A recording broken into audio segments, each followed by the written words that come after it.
नमस्कार मैत्रिणींनो, तर हे बघा माझ्या हातात जी साडी दिसते ना, नारायणपेठ सिल्क पैठणी साडी एकदम बॉर्डर वगैरे एवढी मस्त वाटते ना साडी.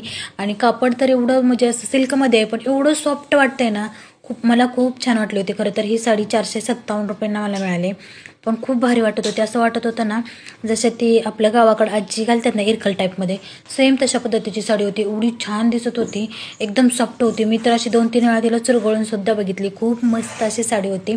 तर तुम्ही बघू शकता हिचा पदर, हिचं जे नेसायचा पदर आहे किंवा याचा ब्लाऊज पीस सेम, सगळं सेम आहे. म्हणजे थोडासा ब्लाऊज पीसमध्ये फरक आहे, नाहीतर सगळं काही सेम आहे एकदम असं. तर तुम्ही बघू शकता हिचं जी मला किनार म्हणजे काठपदर आहे ना, तोच खूप आवडला होता. मस्त वाटत होता, कॉम्बिनेशनमध्ये कॉन्ट्रास्ट होता, खूप छान वाटत होता. तर तुम्हाला कशी वाटली साडी मला नक्की सांगा. आणि जर तुम्हाला हवे असेल तर कमेंटमध्ये लिंक म्हणून टाईप करा, तुम्हाला मिळून जाईल. चलो, तर कशी वाटली नक्की सांगा आणि फॉलो करायला विसरू नका.